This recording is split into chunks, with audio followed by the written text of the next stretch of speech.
Glória a Deus, glória a Deus. Vamos entrar, meus amados irmãos, para nós darmos início a mais uma live de volta para a palavra.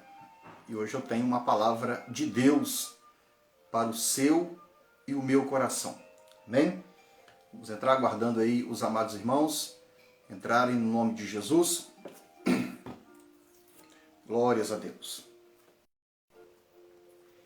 E você que está assistindo esta live, você compartilha, manda para um amigo, para uma pessoa querida, enfim, para que o Senhor também possa abençoá-lo também com o poder e a bênção da palavra de Deus. Vamos entrar.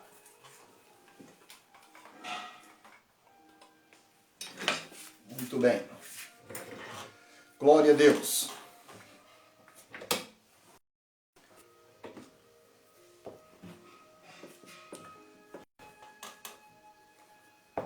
Olha, que bênção. Seja muito bem-vinda, Aline. Deus abençoe, no nome de Jesus. Muito bem, meus amados.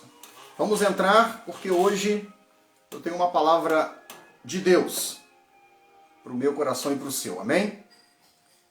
Paz, Aline. Deus te abençoe. Aleluia. Vamos lá. Vou esperar aqui mais um minutinho para que todos vocês possam entrar. Hoje eu vou trazer uma palavra bastante impactante, confrontante, né? Falar sobre o senhorio de Cristo. Falar sobre a posição de Senhor de Jesus aí para com a sua igreja, para com o seu povo. Amém? Muito bem. Meus amados, eu quero já fazer uma oração, sem perder aqui muito tempo neste início de live.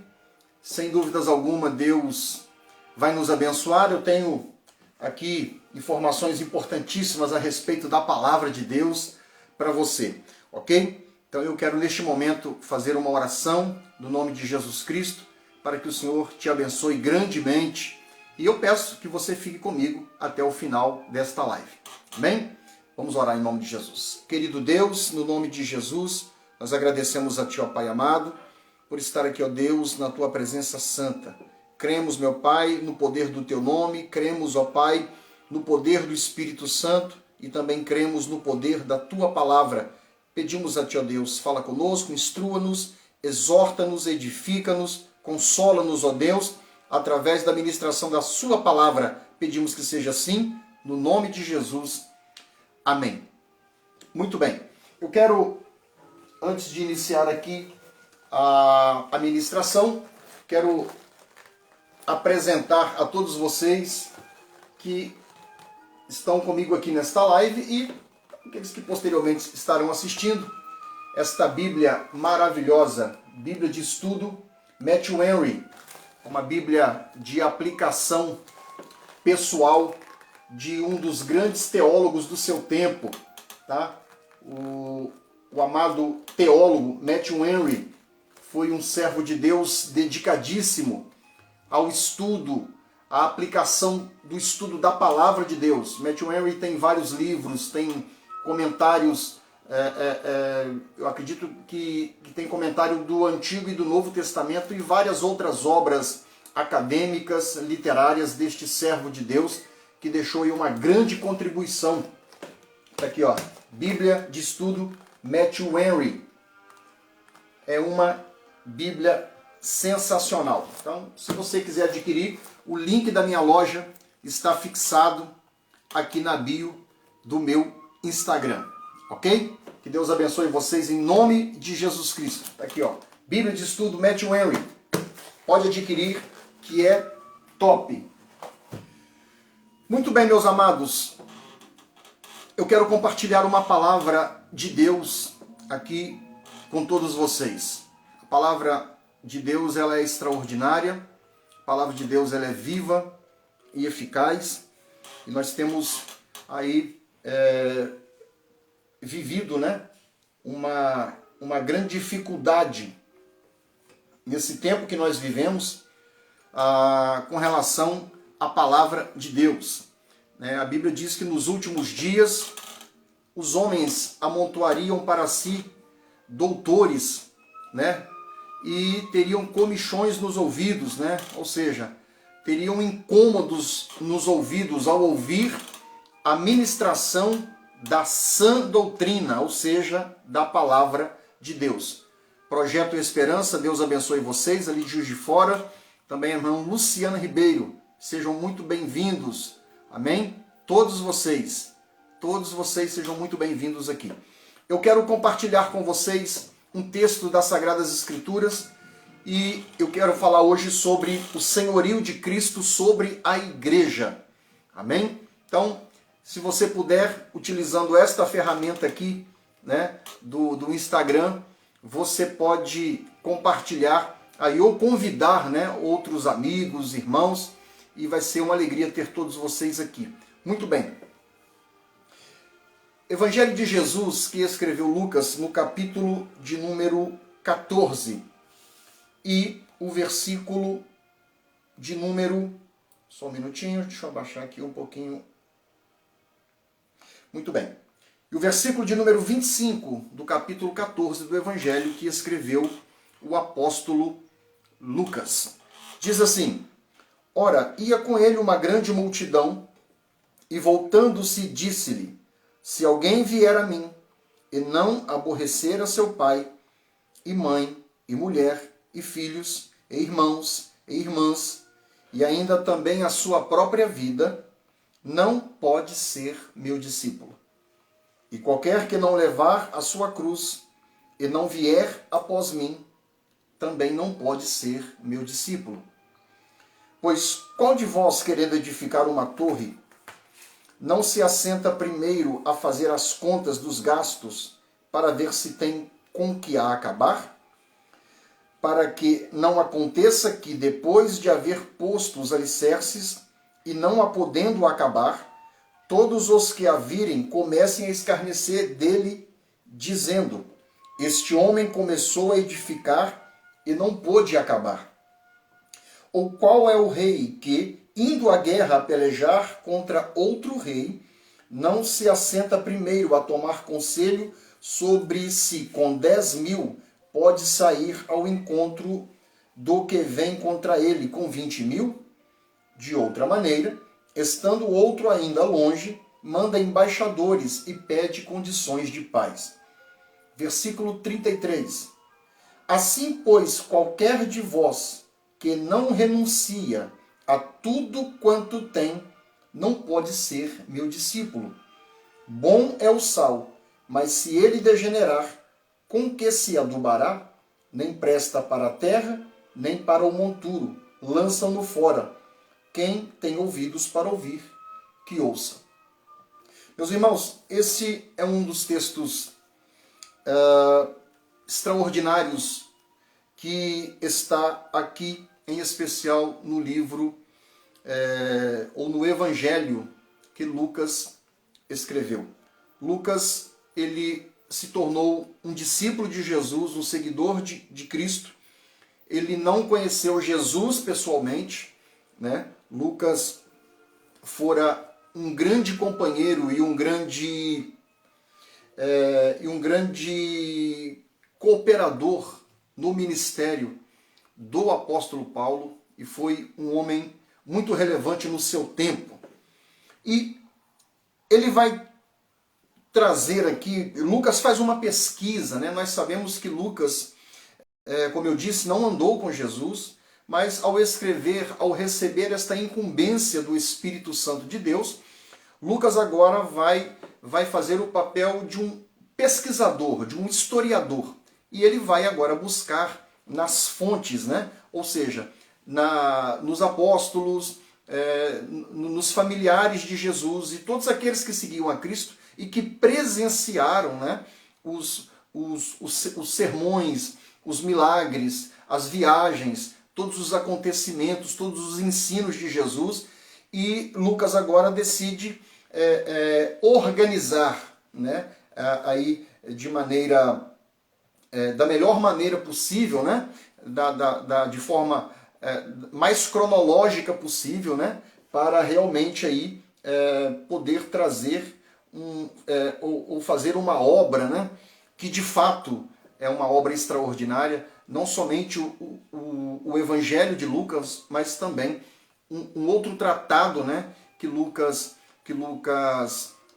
busca as informações e a partir de certo momento no livro de Atos dos Apóstolos, Lucas agora ao escrever, ele se inclui nas viagens, nas pregações, nos milagres operados ali pelo poder do Espírito Santo na vida do apóstolo Paulo. Então Lucas escreve o Evangelho de Lucas e também Atos dos Apóstolos e traz aí uma contribuição também literária bastante significativa para a igreja daquele tempo e para a igreja contemporânea, para a igreja de hoje. Meus irmãos, aqui Jesus está trazendo no capítulo de número 14 três parábolas importantes, né? A primeira parábola é a parábola dos primeiros assentos e dos convidados. A segunda parábola é a parábola da grande ceia. E a terceira parábola do capítulo 14 do Evangelho que escreveu Lucas é a parábola acerca da providência. E Jesus começa ao falar, né, ao ensinar através desse recurso literário que eram as parábolas. Jesus utilizou muito as parábolas. Ele agora vai falar sobre o discipulado. Vai falar aí sobre qual é o papel, qual é o padrão, qual é a atitude que todo aquele que se diz, né, que se diz de fato um discípulo de Jesus, qual é a sua conduta, qual é o seu posicionamento perante Deus, perante Cristo, para que isso seja de fato um atestado, né, ou que aquilo ateste que de fato aquele homem ou aquela mulher se tornou um discípulo ou uma discípula de Jesus. Jesus estava, ao pregar, obviamente, né, nós sabemos que aonde Jesus estava reunido havia multidão, né, a Bíblia vai dizer de multidão e de grande multidão, né? Havia lugares onde haviam muitas pessoas, centenas de pessoas, e havia lugares que afluía, né, milhares e milhares e milhares de pessoas. O texto aqui vai dizer que, ora, ia com ele uma grande multidão, e voltando-se, disse-lhe. Jesus agora vai falar a essa multidão de maneira bastante incisiva, né? Ele agora vai falar a respeito do discipulado. Por quê, meus amados irmãos? A multidão que seguia Jesus era muito grande, né? Como o texto aqui está dizendo. Mas muitos seguiam Jesus pela multiplicação dos pães e dos peixes. Muitas pessoas seguiam a Jesus por causa dos milagres que ele efetuava.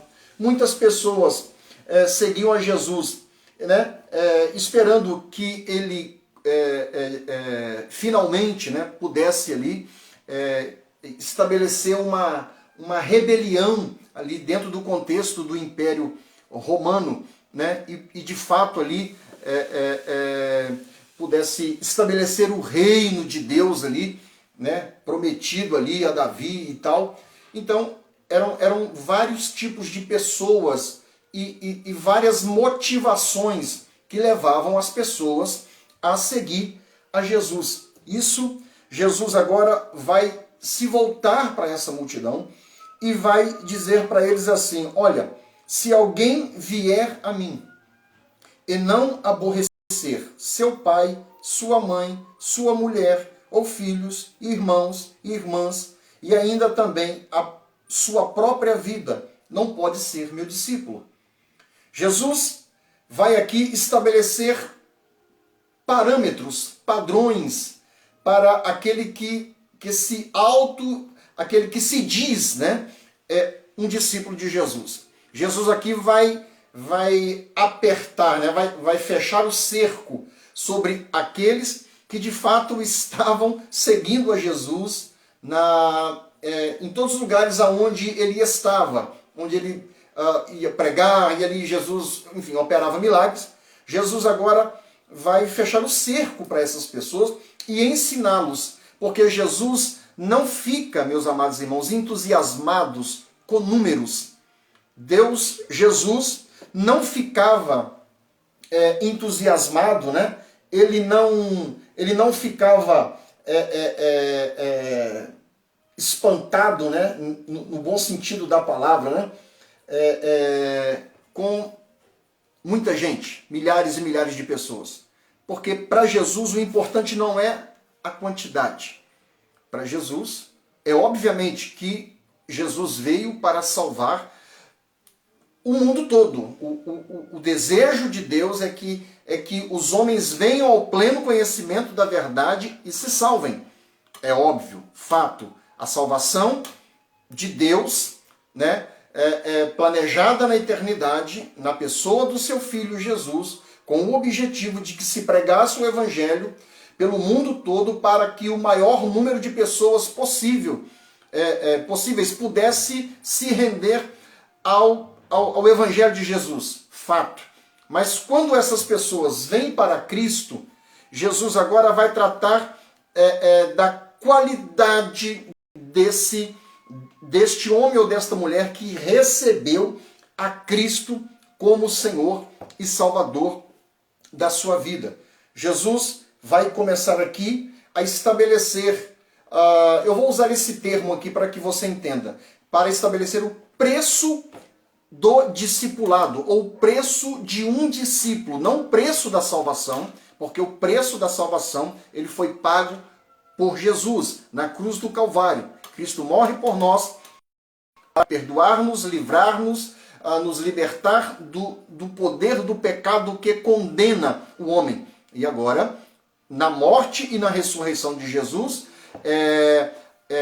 Jesus propicia a salvação para todo aquele que crê no Senhor Jesus através da pregação e a exposição do Evangelho de Jesus. Só que Jesus aqui vai agora trazer uma distinção, e eu acho muito importante, até anotei aqui, dizendo que salvação significa ir até a cruz e crer em Cristo, né? Porém, o discipulado significa tomar a cruz e seguir a Jesus.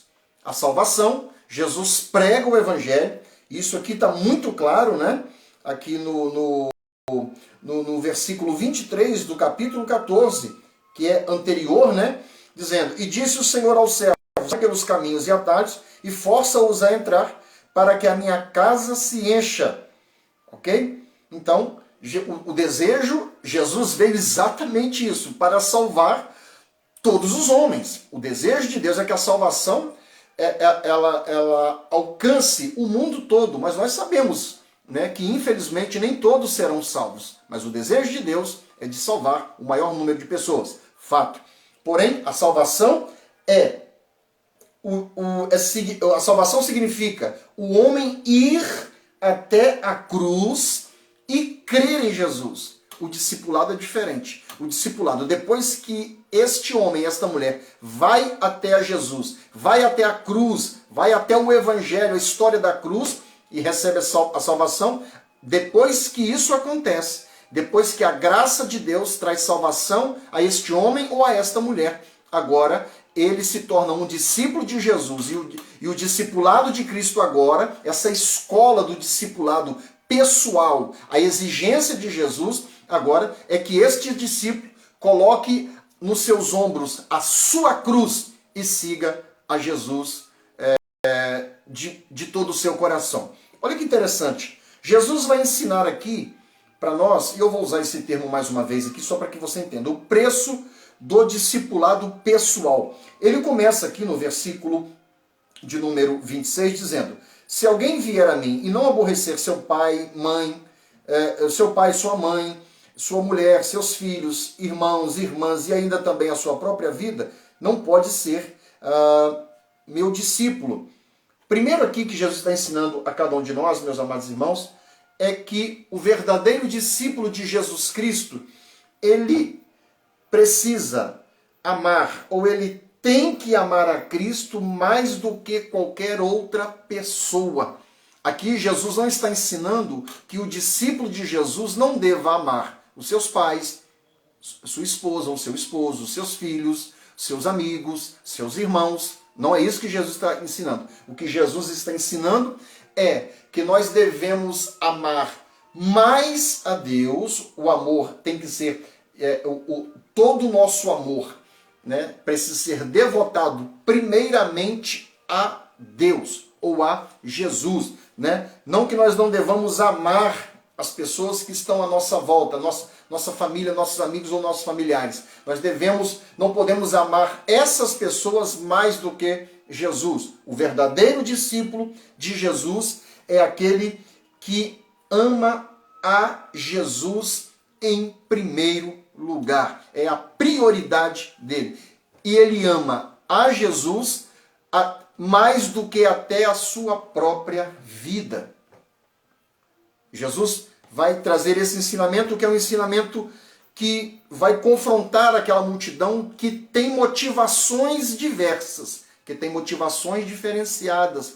Tá? E Jesus aqui vai ensinar qual é de fato as motivações corretas para um verdadeiro discípulo de Jesus. A primeira motivação é que eu e você, como um verdadeiro discípulo de Jesus, nós temos que amar a Jesus mais do que qualquer pessoa nesta vida. Que nós devemos amar a Jesus mais do que a nossa própria vida. Jesus é mais importante. Jesus é fundamental. Jesus é essencial. O nosso amor, ele precisa estar completamente depositado de maneira prioritária na pessoa bendita de Jesus. Jesus está dizendo, você não pode ser meu discípulo e amar a si próprio. E amar as pessoas mais do que a mim. Você não pode ter um coração, porque todo aquele que devota um amor maior a quem, ou a qualquer coisa, ou a qualquer pessoa a quem nós devotamos um amor maior, se torna o nosso Deus. Ok? Então, se eu amo minha esposa mais do que a Jesus, na realidade, eu não sou um discípulo de Jesus e, na realidade, minha esposa se torna um ídolo. Se eu amo um amigo, ou se eu amo um time de futebol, ou se eu amo a mim mesmo mais do que a Jesus, eu não sou um discípulo de Jesus e eu torno uma versão minha de Deus. Jesus está dizendo, se você quer me seguir, se você quer ser meu discípulo, se você quer vir após mim, você tem que entender que o seu amor precisa estar depositado, precisa ser direcionado. Seu amor precisa ser canalizado prioritariamente na pessoa bendita de Jesus. Isso aqui, meus amados irmãos, é algo extraordinário. No versículo de número 27, Jesus vai dizer assim. Então, a primeira exigência que Jesus faz aqui, meus amados irmãos, né, o primeiro padrão aqui é que nós devemos amar a Cristo mais do que qualquer outra pessoa, inclusive mais do que a nós mesmos. Né? Quantas pessoas são narcisistas, né? Quantas pessoas, nesse tempo que nós vivemos, num tempo de empoderamento pessoal, o empoderamento das pessoas, né? Nós vemos aí os grandes gurus, né? os grandes mestres aí, né? Do desenvolvimento humano, do empoderamento masculino, do empoderamento feminino, né? Dizendo que você deve acordar pela manhã e dizer, todas as vezes que você estiver diante do espelho, você vai dizer, eu sou o cara, eu posso, eu consigo, eu tenho o poder. Isso serve, meus amados irmãos, isso é aplicado dentro de um contexto de um sistema mundano. Isso não cabe nas escrituras sagradas.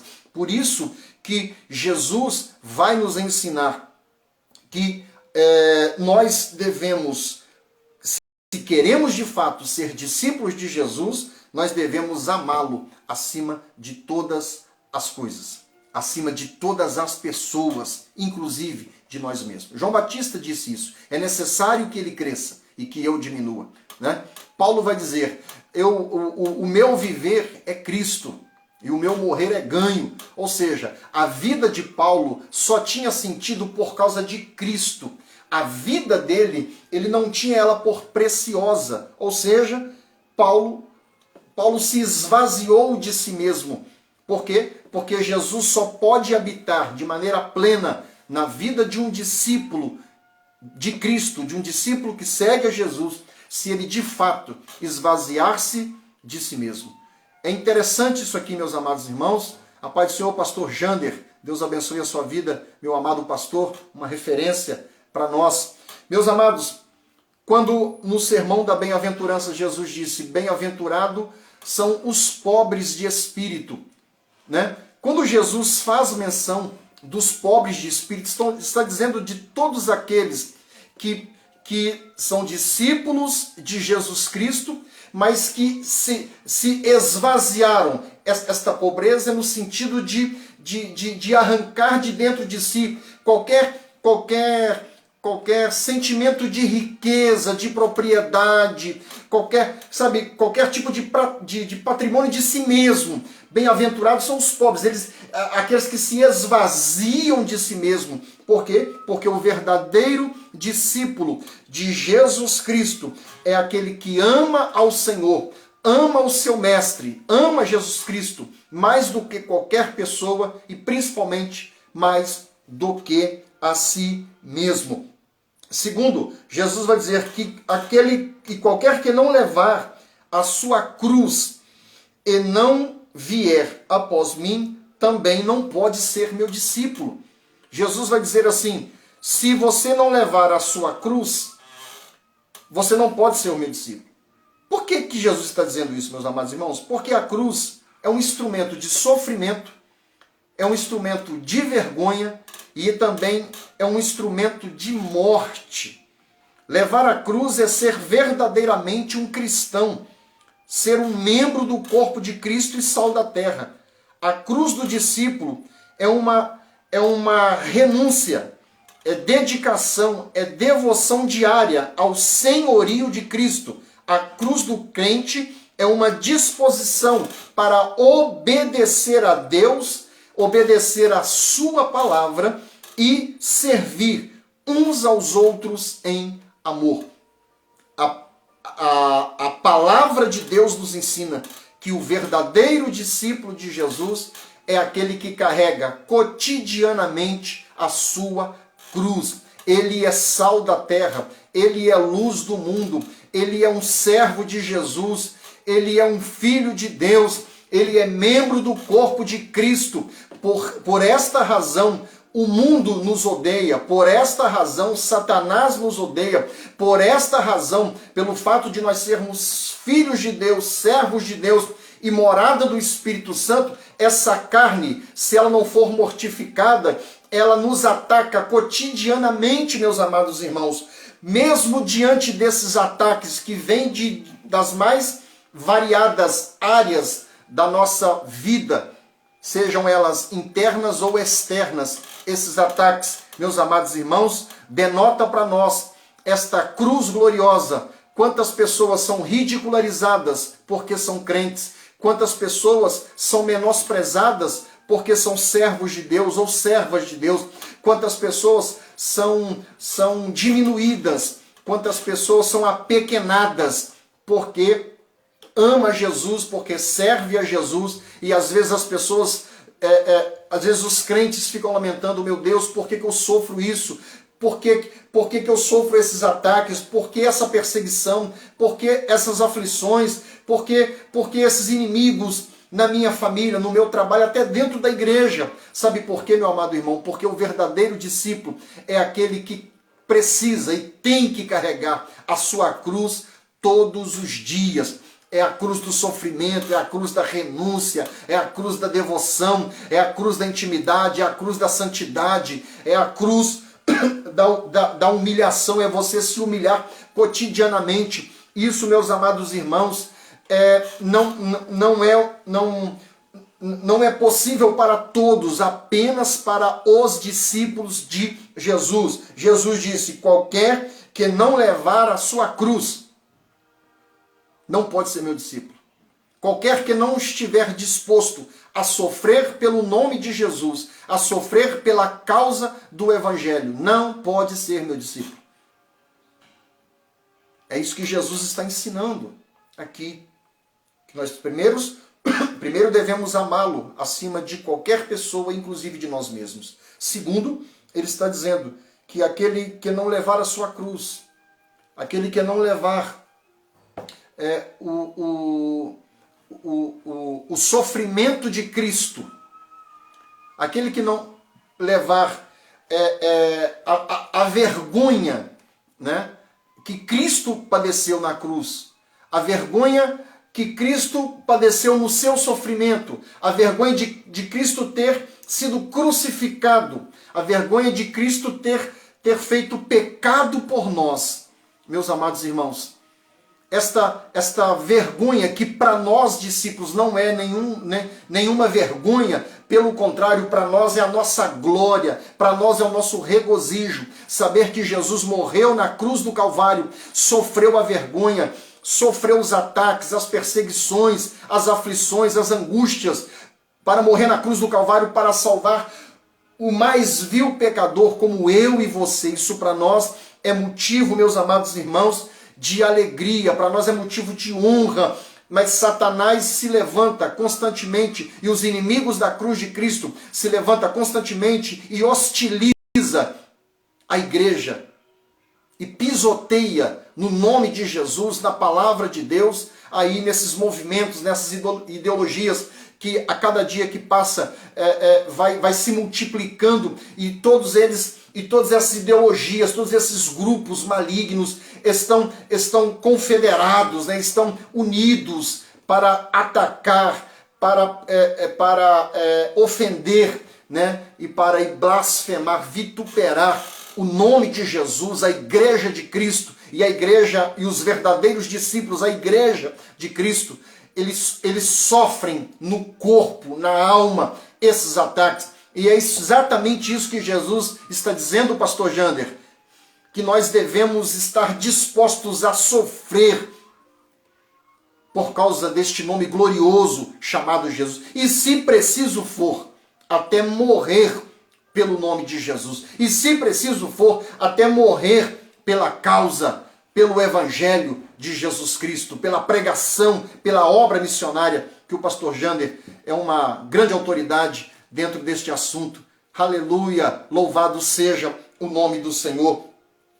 Então, meus amados irmãos, o preço do discipulado é, primeiro, devemos amar a Cristo mais do que qualquer outra pessoa. Segundo, nós devemos levar cotidianamente a nossa cruz, né?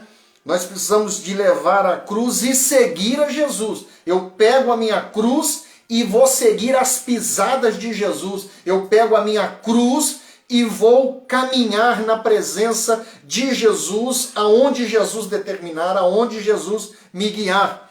Deus abençoe, Mirela. Que bênção. Fique comigo até o final. Agora, meus amados irmãos, o terceiro preço do discipulado está no versículo de número 33 do capítulo 14 do Evangelho de Lucas. Diz assim: assim, pois, qualquer de vós que não renuncia a tudo quanto tem, não pode ser meu discípulo. Isso aqui, meus amados irmãos, é extraordinário. O que Jesus está nos ensinando aqui? Que nós devemos renunciar tudo o que nós temos, ou seja, priorizar a Cristo e não as coisas, né?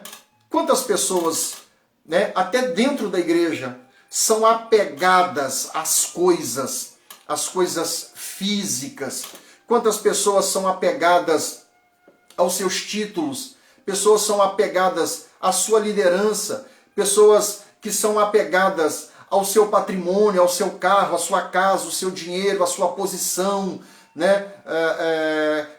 Quantas pessoas não crentes, piorou, inclusive crentes também, que são apegadas às coisas, né? aquilo que é físico, aquilo que é passageiro, aquilo que é trivial, né? E não consegue priorizar a Jesus na sua vida. O seu bem material é o seu ídolo, o seu bem material, o seu título é o seu ídolo, e não a Jesus. Jesus está ensinando exatamente isso aqui. Qualquer de vós que não renuncia, tem que renunciar tudo quanto tem. Por quê? Porque Jesus, meus amados irmãos, ele é mais importante do que aquilo que nós temos. Na realidade, Jesus não fica entusiasmado com os mais variados diplomas que nós temos, das nossas graduações, das nossas pós-graduações, dos mestrados, doutorados e pós-doutorados. Jesus não fica entusiasmado com isso. O que Jesus de fato fica feliz, e esta é uma orientação de Jesus aqui para nós, é que o discípulo ame a ele mais do que qualquer outra pessoa. É que este servo e serva do Senhor, independente se ele tem o seu nível de conhecimento lá nos píncaros, ou se ele tem um nível de conhecimento básico, ou se ele é muito rico, se ele possui muitas propriedades, ou se ele é uma pessoa de uma vida mais modesta ou mais simples. Jesus, essa não é a questão. O que Jesus está dizendo é que o que deixa Jesus maravilhado, ou que alegra o coração de Jesus, é quando ele encontra um homem, independente se ele tem ou não tem, sabe? Que se ele ama a Cristo mais do que qualquer outra pessoa ou a sua própria vida. O que deixa Jesus feliz é quando ele encontra um crente, um servo de Deus ou uma serva de Deus, um discípulo que carrega a sua cruz e que padece na sua vida ou em tudo aquilo que tem por causa do nome de Jesus. Aquele que carrega a sua cruz e mesmo sofrendo, ele segue a Jesus carregando a sua cruz. E em terceiro lugar, Jesus, ele fica feliz quando encontra alguém, ou um discípulo de Jesus, que mesmo possuindo tudo, toda sorte de bens materiais, ou influências, ou títulos, ou graduações, né, ou certificados, diplomas, seja o que for, influência política, poder econômico, não importa. Jesus fica feliz quando ele encontra um servo de Deus ou uma serva de Deus, que apesar de ter tudo isso, né, ele prioriza a Jesus, porque ele sabe que Deus é o seu maior patrimônio. Muito bem, meus amados irmãos, lembra que eu disse que o tema desta mensagem ou dessa reflexão é o senhorio de Cristo. Veja, meus amados irmãos, Jesus está ensinando aqui para nós, e Jesus, ele é um mestre. Jesus tinha os seus discípulos, assim como João Batista tinha os seus discípulos. E todos nós sabemos que a cultura judaica, ela possui várias escolas rabínicas, vários mestres, né? Onde ali os judeus, quando têm seus filhos, eles matriculam essas crianças nessas escolas judaicas para que se ensine ali a palavra de Deus, né? No caso a Bíblia judaica, para aquelas crianças até uma determinada idade. Então, há várias escolas rabínicas, né? Há vários rabinos, né? Com vários métodos de ensino. Jesus também Jesus foi considerado no seu tempo um rabino. Por isso que muitas pessoas chegavam perto de Jesus e o chamavam de mestre. Mestre, mestre. Por quê? Porque eles tinham Jesus, pelo fato de Jesus ter discípulos, eles consideravam Jesus um rabino ou um mestre. Agora olha que interessante, meus amados irmãos, só que Jesus não é apenas um mestre. Na realidade, para nós, a igreja, ele é o nosso Deus, ele é o nosso Senhor, ele é o nosso Salvador. Agora que interessante, Jesus agora, ao ensinar para os seus discípulos quais são as exigências para que nós tornemos de fato verdadeiros discípulos, Jesus vai estabelecer aqui quem de fato é um discípulo ou uma discípula de Jesus, a quem ele de fato vai exercer o seu governo, o seu senhorio. Isso é muito importante. Por que eu estou dizendo isso, meus amados irmãos? Porque Jesus virá buscar, e a identidade do povo de Deus, a identidade do verdadeiro povo de Deus, ou da igreja de Cristo, é uma igreja que se submete aos ensinos de Jesus. Ok? Então, Jesus governa. Jesus é o Senhor de um povo. Só que este povo, a quem Jesus é o Senhor, eles precisam estar debaixo dos seus ensinamentos e fazer exatamente aquilo que esse Senhor, Jesus, ensina para este povo. Porque Jesus é o caminho. O povo de Deus, ou a igreja de Jesus, ela é a igreja de Cristo, por quê? Porque ela segue a Jesus, ela segue as pisadas de Jesus, ela segue os ensinamentos de Jesus, porque a igreja está peregrinando. O povo de Deus aqui na terra, Jesus prometeu, está lá em João capítulo 14, de que a igreja, o povo de Deus, ou os discípulos de Jesus, não turbasse o coração, mas que cresce em Deus e também nele. Porque ele disse que na casa de meu pai há muitas moradas, e se não fosse assim, ele nos teria dito. E ele disse, olha, eu vou preparar para vocês lugar. E quando eu for e vos preparar lugar, eu virei novamente. Quando eu for, eu preparo o lugar. E quando eu voltar, eu vou levar vocês para mim mesmo, para que onde eu estiver, estejais vós também. Né? E ali um discípulo vai perguntar, Senhor, né, nós não sabemos para onde vai, qual o caminho, e Jesus vai dizer, eu sou o caminho, a verdade e a vida, e ninguém vem ao Pai senão por mim. Ou seja, o povo de Deus, os discípulos de Jesus, aqui nesta terra, que estão debaixo do governo de Cristo, que estão debaixo do senhorio de Cristo, da liderança de Cristo, este povo aqui na terra está neste caminho chamado Jesus, indo, peregrinando neste mundo, mas indo em direção a Canaã celestial, ao céu de glória, à eternidade ao lado do Pai, do Filho e do Espírito Santo, e também de todos os santos anjos e de todos os santos de todos os tempos. Agora, escute, meus amados irmãos, o que nós temos visto é essa grande dificuldade que hoje, dentro dessas mais variadas ideologias, né, de empoderamento humano, de empoderamento do eu, empoderamento do ser, esse narcisismo, né, aí demasiado, né, na vida de muitas pessoas, nós temos visto a grande dificuldade, e isso tem adentrado na igreja, né, aí como é denominado, né, a teologia do coach, né, muitos homens que são aí verdadeiros gurus, né, do desenvolvimento humano, do crescimento humano, da aquisição de riqueza, da produção de riquezas, né, falando aí, buscando empoderar homens e mulheres na busca dos seus propósitos e desejos de ficarem ricos, milionários, né, de fazer aí 7 dígitos, múltiplos dígitos, né, aquela coisa toda. Esses homens, meus amados irmãos, em muitas igrejas estão ocupando os púlpitos da igreja e estão misturando essa ideologia, né, ou esse conhecimento do coach, do desenvolvimento humano, misturando com o evangelho e trazendo isso para os púlpitos da igreja em muitos lugares no Brasil e no mundo.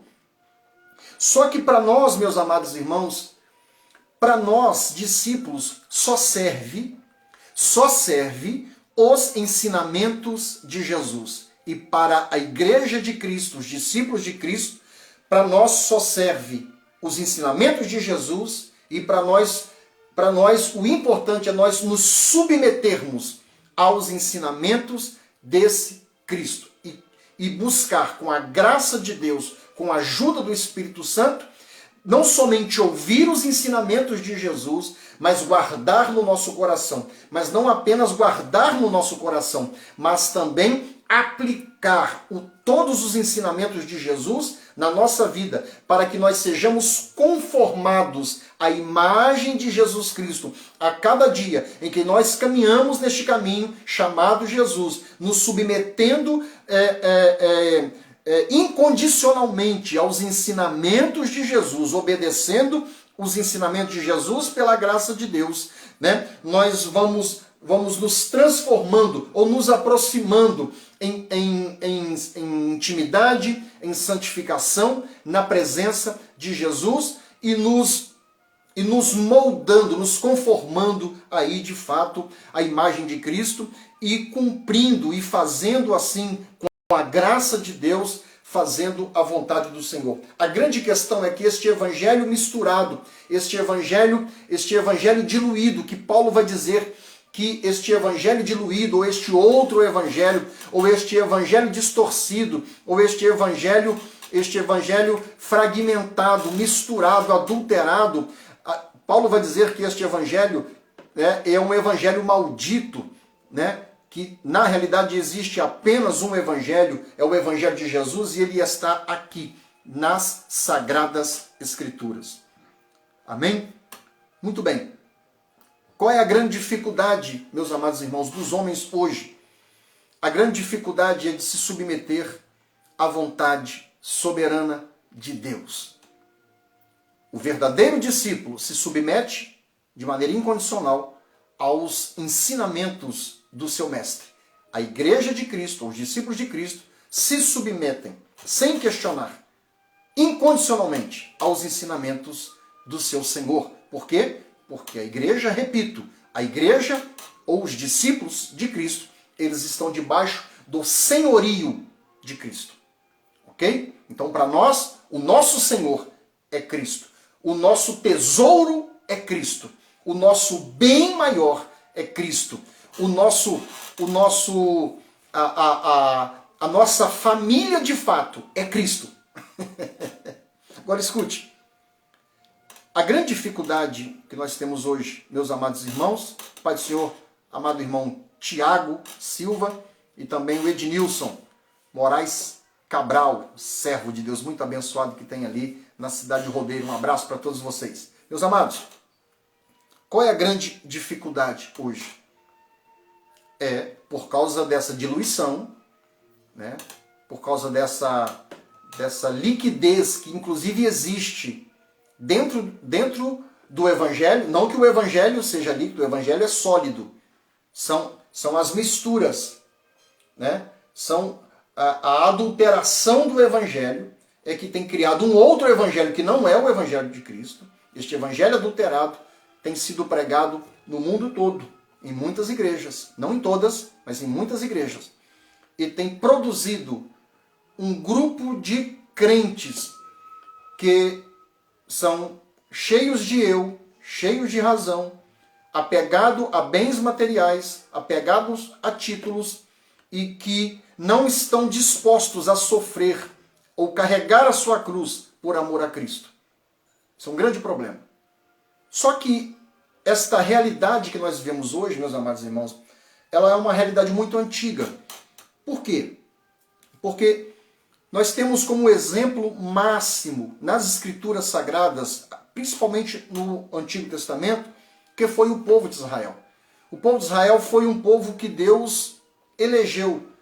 Deus escolheu soberanamente os descendentes de Abraão. Deus assim quis fazer de Abraão, ou suscitar de Abraão, um povo. Um povo que, segundo ele, se temesse ao Senhor e obedecesse à sua palavra, e que fosse fiel, seria o seu Deus. Deus seria o Deus daquele povo e abençoaria eles com toda a sorte de bênçãos. Qual foi a grande dificuldade, meus amados irmãos? É que esse povo não conseguiu se submeter à vontade de Deus. E existem vários textos, quando você lê, desde Gênesis, né? Todo o Antigo Testamento, né? E também no Novo Testamento, você vai perceber vários textos, são vários textos, que vai falar desta grande dificuldade que o povo de Israel tinha de se submeter ao senhorio de Cristo. Eu quero ler apenas um texto aqui, deixa eu ver aqui, Jeremias, capítulo de número... É porque eu anotei aqui vários textos, mas eu vou ler para a live não ficar muito grande, né, o vídeo não ficar muito grande. Mas Jeremias capítulo 11, versículos 1 ao 8, olha o que a Bíblia diz. Textos igual esse aqui, a respeito de Israel, existem vários. Agora olha que interessante. Versículo 1 do capítulo 11, diz assim. Olha que interessante. A palavra que veio a Jeremias da parte do Senhor, dizendo: ouvi as palavras deste concerto, falai aos homens de Judá e aos habitantes de Jerusalém. Diz-lhes, pois, assim diz o Senhor, o Deus de Israel: maldito é o homem que não escutar as palavras deste concerto, que ordenei a vossos pais, no dia em que os tirei da terra do Egito, da fornalha de ferro, dizendo... Olha, qual que era o concerto? Dai ouvidos à minha voz, e fazei conforme tudo que vos mando, e vós me sereis por mim por povo, e eu vos serei a vós por Deus. Este era o concerto. Deus fez um concerto com Abraão e com a sua posteridade. Esse concerto foi ratificado com Isaac, foi ratificado com Jacó, né? Com os patriarcas. Que concerto era esse? Que todo o povo, né? Todos os filhos de Abraão, aqui obviamente Jeremias está falando para a nação do Reino Sul, né? Que é Judá, mas é obviamente que esse concerto Deus fez com todo o povo, né? Com todo o povo de Israel.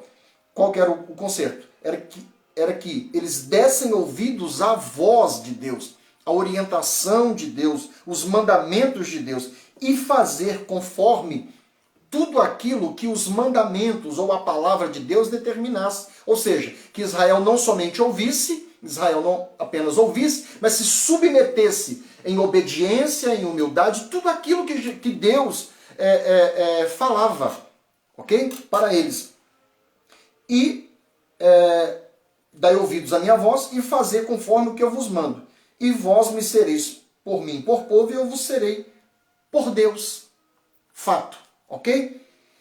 Para que confirme o juramento que fiz a vossos pais, a dar-lhes uma terra que emanasse leite e mel, como se vê neste dia. Então eu respondi e disse, Amém, ó Senhor. E disse-me o Senhor, apregoa todas estas palavras na cidade de Judá e nas ruas de Jerusalém, dizendo, ouvi as palavras deste concerto e cumpri-as. Porque deveras protestei a vossos pais no dia em que os tirei da terra do Egito até o dia de hoje, madrugando e protestando e dizendo, dai ouvidos à minha voz. Mas não ouviram, isso está no versículo 8, mas não ouviram, nem inclinaram os ouvidos, antes andaram cada um conforme o propósito do seu coração malvado, pelo que trouxe sobre eles todas as palavras deste concerto que lhes mandei que cumprisse, mas não cumpriram. Essa era a grande dificuldade do povo de Israel. Que dificuldade era essa? Era a dificuldade de se submeter ao senhorio de Deus. Isso é um grande problema. A decadência de Israel, a decadência do povo judeu, desde os primórdios, quando saíram do Egito, da escravidão, foi exatamente isso, de não se submeter ao senhorio de Deus. Não fazer a vontade do Senhor. Agora olha que interessante. Quando nós falamos, meus amados irmãos, sobre a vontade de Deus, tudo bem, então Deus é o meu Senhor, e eu agora não tenho vontade própria, eu sou um servo. E um servo não tem vontade própria. O servo faz exatamente aquilo que o seu Senhor determina. Ponto final. Ok? Então, o que é a vontade de Deus? Né? O que é a vontade de Deus? Como é que eu conheço, como é que eu experimento a vontade de Deus? Olha que interessante. Em Romanos capítulo 12, é um texto que todos nós conhecemos. Romanos capítulo 12, deixa eu ir rapidamente aqui. Romanos capítulo 12, versículo 1 e 2 diz assim, rogo-vos, pois, irmãos, pela compaixão de Deus, que apresenteis os vossos corpos em sacrifício vivo, santo e agradável a Deus, que é o vosso culto racional. E não vos conformeis com este mundo, mas transformai-vos pela renovação do vosso entendimento, para que experimenteis qual seja a boa, agradável e perfeita vontade de Deus. Paulo está dizendo aqui, para que um homem ou uma mulher, um discípulo ou uma discípula de Jesus, experimente a vontade de Deus, que ele caracteriza aqui como boa, perfeita e agradável, né? Porque a vontade de Deus é exatamente isso aqui para os discípulos. Não é? Porque, veja, meus amados irmãos, quando um verdadeiro discípulo se submete à sua palavra, ou à palavra de Cristo, é uma coisa. Às vezes a vontade de Deus, no nosso coração, por causa da nossa natureza caída, às vezes a vontade de Deus, ela nos entristece, a vontade de Deus gera discordância, às vezes a vontade de Deus gera uma revolta, às vezes a vontade de Deus na nossa vida gera um questionamento, às vezes a vontade de Deus na nossa vida gera até murmuração. Mas nós precisamos tomar muito cuidado, porque uma das marcas do verdadeiro discípulo de Cristo é que ele se submete à vontade soberana do seu Deus. Por quê? Porque ele está debaixo do senhorio de Cristo. Agora olha que interessante, o que Paulo está dizendo aqui? Que para que eu experimente a vontade de Deus, né? Para que eu experimente o agir de Deus na minha vida de maneira soberana, para que eu experimente o senhorio de Deus na minha vida de maneira soberana, porque Deus sabe, meus amados irmãos, o que de fato é bom para mim e para você. Nós não sabemos. Nós achamos que nós sabemos, mas nós não sabemos. Quem sabe de fato é Deus. Jesus sabe de fato o que é bom para nós. Se submeter aos ensinamentos de Jesus e ao agir de Deus na nossa vida, isso é próprio daquele que de fato é um discípulo de Cristo. Agora olha o que Paulo vai dizer. O que ele vai ensinar aqui? Para que nós experimentemos a vontade soberana do Senhor, primeiro, nós temos que ter como discípulo uma vida de devoção. Ele vai dizer isso no versículo 1 do capítulo 12 de Romanos.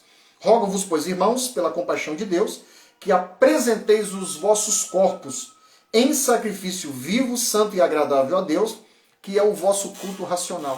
O que ele está dizendo? Que um verdadeiro discípulo de Jesus, ele oferta, ele dedica, ele oferece a sua vida como uma oferta, como um culto agradável a Deus, como um sacrifício vivo, santo e agradável a Deus.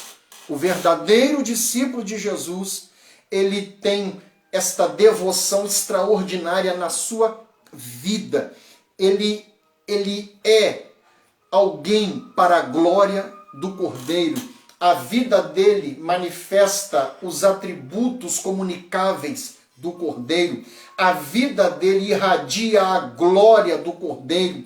A vida desse discípulo, ele manifesta os louvores a Deus como discípulo de Cristo. As pessoas olham para um verdadeiro discípulo e glorificam ao Senhor, porque vê na vida dele uma vida devotada, uma vida dedicada a Deus. Ele vê a presença do Espírito Santo na vida desse discípulo. Agora olha que interessante. A segunda característica aqui, meus amados irmãos, que Paulo vai dizer para que todo discípulo experimente a vontade de Deus, que se submeta à vontade de Deus, é que esse discípulo ou essa discípula precisa viver uma vida de santidade. Isso está no versículo de número 2, na parte A. E não vos conformeis com este mundo. O que é conformar aqui? É você tomar a forma deste mundo. Por quê? Porque o mundo, e eu digo do sistema maligno, João vai dizer isso na sua primeira carta, né? Ali a primeira de João, que o mundo jaz no maligno, o mundo está no maligno. Tudo aquilo que é do mundo é concupiscência da carne, concupiscência dos olhos e a soberba da vida. Isso não vem do Pai, isso vem do mundo, isso vem do diabo. Tudo aquilo que o mundo oferece para mim e para você, meus amados irmãos, é abominação diante de Deus. Tudo que vem do mundo vem do diabo. Toda comida que vem do mundo, eu digo espiritualmente falando, vem de Satanás. a mesa do mundo, espiritualmente falando, é uma mesa de demônios. Viu, meus amados irmãos? Então, o que Paulo está dizendo? E não vos conformeis com este mundo. Que o verdadeiro discípulo, ele se amolda, ele se adequa aos ensinos do seu mestre, aos ensinos do seu Senhor. O discípulo de Cristo está debaixo do senhorio de Jesus. E porque ele está debaixo, né, ele está submetido ao senhorio soberano de Jesus Cristo, agora tudo aquilo que é desse Senhor afeta a sua vida. E à medida em que esse discípulo se submete à vontade soberana de Jesus, do Senhor, ele vai se santificando, porque ele vai renunciando às coisas do mundo. Ele deixa de se adequar às coisas do mundo, que traz abominação, que traz destruição e imundícia espiritual para a sua vida, e ele agora passa a tomar posse das bênçãos que vêm desse Cristo glorioso, que afeta a sua vida, e ele agora começa a ter uma vida santificada. Ele tem a palavra de Deus, ele é membro do corpo de Cristo, ele tem habitando dentro dele o Espírito Santo de Deus, a graça de Deus manifestada na sua vida.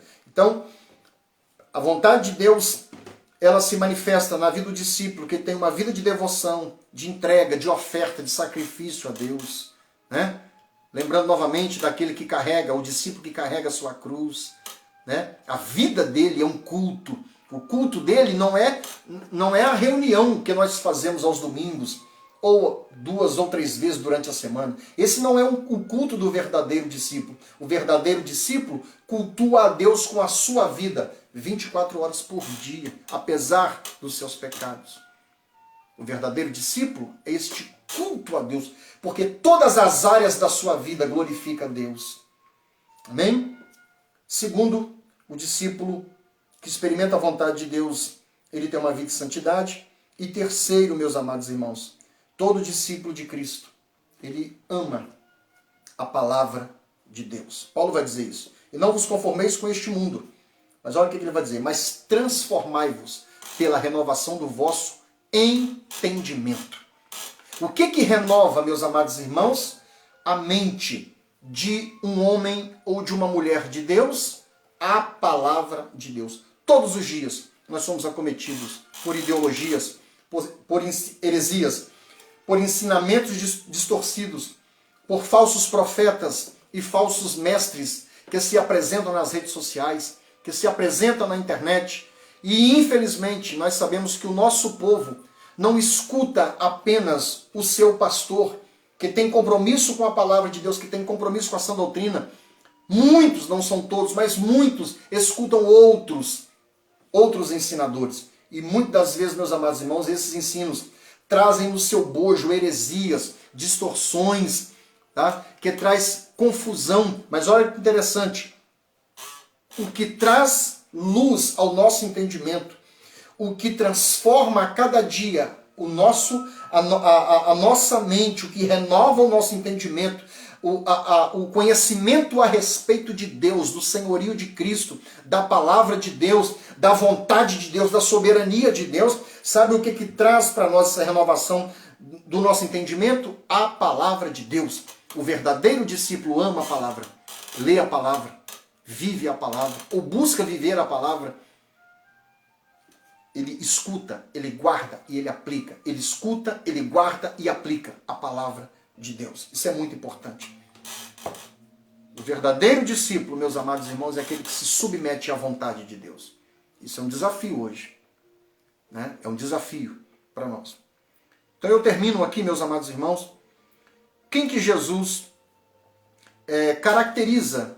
Isso aqui é muito importante, porque a gente vê as pessoas dizerem assim: todos nós somos filhos de Deus. Todo mundo é filho de Deus. Todo mundo faz parte da família de Deus. E nós sabemos que biblicamente não é verdade.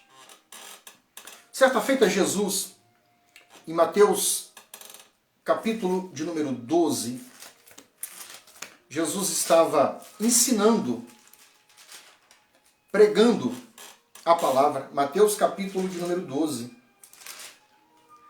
versículo 46 em diante. E falando ele ainda à multidão, Jesus estava falando, à multidão, eis que estavam fora sua mãe e seus irmãos pretendendo falar-lhe. E disse-lhe alguém, eis que estão ali fora tua mãe e teus irmãos e querem falar-te. Porém ele respondendo disse ao que lhe falara, quem é minha mãe e quem são meus irmãos? Ou seja, quem é minha família de fato? Aqui Jesus, obviamente Jesus era meio irmão, dos filhos de Maria. E ele era também filho de Maria. Fato. Só que aqui Jesus está falando como Deus. Aqui Jesus está falando como Messias. Como Senhor. Ok? E ele vai estendendo a mão, então, para quem? Para os seus discípulos. Está aí no texto. Tá? Na minha tradução, a revista corrigida, está dizendo, e estendendo as mãos para os seus discípulos, disse, eis aqui, apontando para os discípulos, eis aqui a minha mãe, os meus irmãos e as minhas irmãs. Ou seja, Jesus aponta para os discípulos dizendo assim, está vendo esses meus discípulos aqui? Esses são verdadeiramente a minha família. Porque qualquer que fizer o que, meus irmãos? A vontade de meu Pai que estás no céu, este é meu irmão, irmã e mãe. Jesus está dizendo que o verdadeiro discípulo é aquele que faz a vontade de Deus, que se submete aos ensinamentos de Deus. É aquele que se submete à ação soberana de Deus na vida dele. Jesus também está dizendo que a família, a sua verdadeira família, ou a família de Deus, ela é composta por discípulos e discípulas de Jesus. Por quê? Porque verdadeiros discípulos se submetem à vontade soberana de Deus que está nas Sagradas Escrituras. Agora olha que interessante, meus irmãos, para terminar esta reflexão. Quem de fato Jesus vai vir buscar para morar no céu com ele? Nós fizemos menção aqui do capítulo 14 do Evangelho de João, de que Jesus iria preparar o lugar e quando este lugar tivesse preparado, ele voltaria e nos levaria para si mesmo, para que onde ele estiver, todos os seus discípulos e discípulas estivessem com ele. Fato. Então, nós vemos aqui em Mateus capítulo 7, porque as pessoas se enganam, meus amados irmãos. E esta palavra é para nós. Esta palavra é para todos nós que estamos aqui, porque nós precisamos assumir a nossa posição diante de Deus como discípulos. Um discípulo não tem razão. Um discípulo não tem vontade própria. Não tem. Um discípulo é aquele que se submete ao seu mestre. Se Deus de fato governa a sua vida, você não tem vontade própria.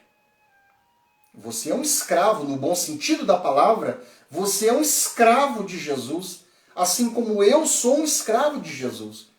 Então, quem determina o que eu tenho que fazer, para onde eu devo ir, quais as decisões tomar, quem determina é o meu Senhor. Eu sou apenas um escravo, eu sou apenas um servo, eu sou apenas um discípulo.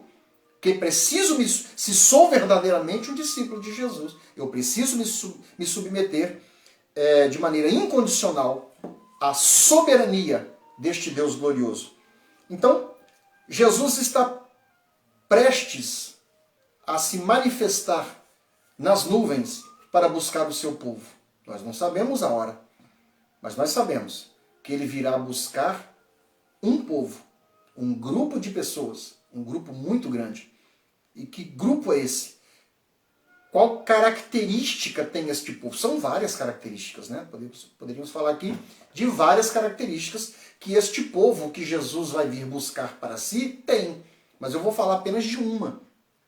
Está no Evangelho que escreveu Mateus, capítulo 7, e o versículo 21, que diz assim: nem todo o que... Jesus aqui, no contexto, está falando contra os falsos profetas.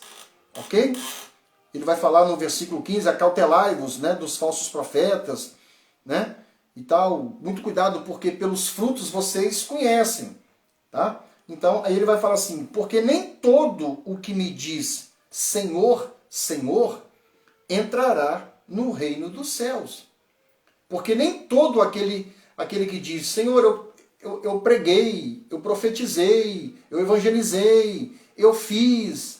Nem todo aquele que diz Senhor, Senhor, mas não é um discípulo, é um falso discípulo, um falso profeta, um falso mestre, um lobo vestido de ovelha. Jesus está dizendo aqui, não é todo mundo que faz parte de uma igreja evangélica ou de uma igreja cristã, não é todo mundo que tem um título de pastor, de apóstolo, de evangelista, de conferencista, de bispo, de reverendo, de querubim. Não. Não é todo mundo que me diz Senhor, Senhor que vai entrar no céu, não. Não, não. Então Jesus aqui vai nos ensinar, meus amados irmãos, pastor Denilson, a paz do Senhor, meu querido, meu Edgar Marculino, Deus abençoe vocês no nome de Jesus. Jesus aqui vai ensinar que ele vai vir buscar o seu povo ou os seus discípulos. Mas não são falsos discípulos. São quem então, pastor Alessandro? Está aqui no texto. Nem todo que me diz Senhor, Senhor, entrará no reino dos céus. Mas quem que vai entrar no reino dos céus então? Mas aquele que faz a vontade de meu Pai que está nos céus. Então, para eu ser um verdadeiro discípulo de Jesus, eu tenho que fazer a vontade de Jesus. A vontade soberana. Se eu quero experimentar a vontade de Deus, eu tenho que me submeter ao Senhor Jesus e fazer a sua vontade. Se eu quero ser parte da família de Deus, eu tenho que fazer a vontade de Deus e ser um discípulo. E para morar no céu também eu tenho que ser um discípulo verdadeiro de Jesus e me submeter de maneira incondicional à vontade soberana deste Senhor. A igreja, o povo que está debaixo do senhorio de Cristo, é este povo que Jesus virá buscar. E eu espero, meus amados irmãos, que todos nós que estamos aqui, né, Luísa? Que todos nós que estamos aqui possamos rever, meus amados irmãos, a nossa vida cristã. Possamos rever a nossa trajetória, a nossa caminhada. Porque nós não podemos ser donos de nós mesmos. Nós já fomos comprados. Se nós fomos comprados, se de fato fomos comprados, nós somos agora propriedades do Senhor. E nós somos dele. Somos dele para executar o seu mandado, a sua ordem e fazer a sua vontade. Para fazer a obra do Senhor. Aquilo que ele tem determinado para nós. E nos submeter aos ensinamentos deste Senhor. Por quê? Porque Jesus reina. Jesus é Senhor soberano da igreja. E nós estamos, meus amados irmãos, todos nós aqui, estamos debaixo desse senhorio. E eu não quero, e eu acredito que você também, não quer fazer a sua própria vontade. Não, não é você que decide. Não é você que escolhe. É Deus. Não é o que você acha, não é o que você supõe, não. É o que a palavra desse Deus diz. Não é da sua maneira, não é da sua forma. É da maneira, é da forma de Deus. Não são os seus padrões, não são os seus moldes, são os moldes desse Senhor que reina sobre os seus discípulos. Não são as suas ideologias, não são os seus achismos, são os ensinamentos que Jesus Cristo ensina para os seus discípulos. Ponto final. Que Deus abençoe a sua vida. Que você fique com esta palavra, meu amado irmão, minha amada irmã. Que você fique com esta palavra e que nós sejamos, na realidade, verdadeiramente discípulos de Jesus. Porque ele reina somente sobre os seus discípulos. O povo de Deus são os discípulos de Jesus, os verdadeiros discípulos.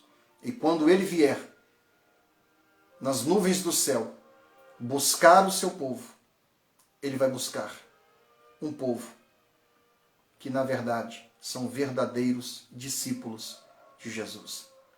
Que Deus abençoe a sua vida, que Deus abençoe a sua família, no nome de Jesus. Lembrando, você que está assistindo esse vídeo, que ainda não me segue nas minhas redes sociais, por favor, me siga aqui neste Instagram, ok? Me siga também, eu tenho um canal no YouTube, Pastor Alessandro Vasconcelos, ok? Se você ainda não me segue, me siga lá no meu canal no YouTube, tá? Ali tem mensagens, ali as lives que eu faço também, coloco ali, e tem palavra de Deus para você ali, tem palavra de Deus para nós, para a glória e honra do nome do Senhor. Não esquecendo, meu amado irmão, que a Bíblia diz tudo, do Matthew Henry, olha que biblaça, tá?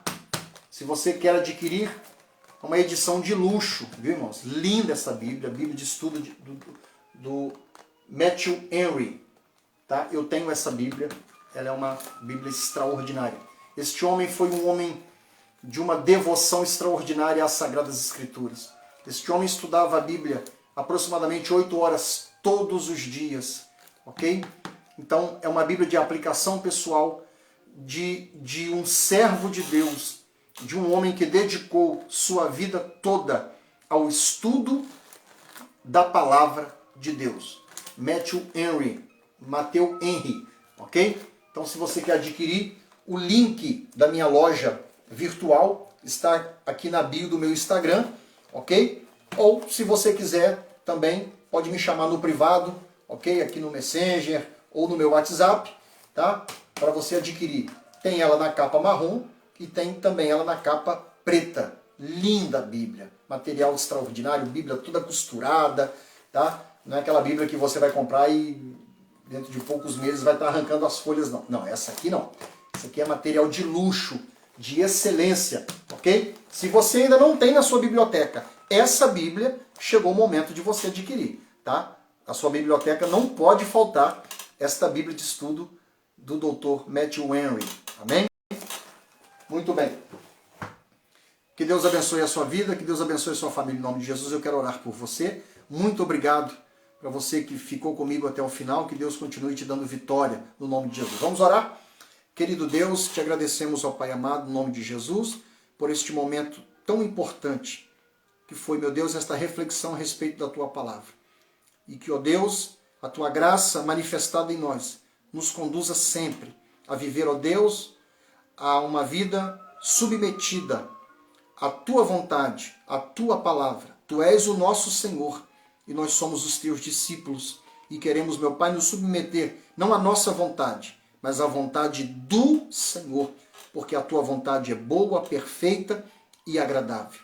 Pai amado, em nome de Jesus, abençoa todos aqueles, ó Pai, que estão assistindo este vídeo, que tiveram comigo nesta live. Que o Senhor dê vitória a todos eles, abençoando a família, em nome de Jesus. Pai, seja conosco e nos prepara, meu Pai, nos ajuda, porque brevemente nós teremos um encontro com o Senhor. O Senhor se encontrará com seus discípulos e nos levará para sempre. Estaremos para sempre com o Senhor, para a glória do Teu nome, em nome de Jesus. Que Deus abençoe a sua vida, que Deus abençoe a sua família, no nome de Jesus.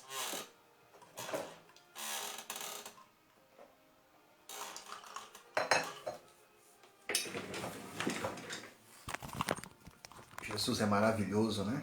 Fique firme com Jesus. Ele te ama e vai vir buscar você e todos os discípulos de Jesus.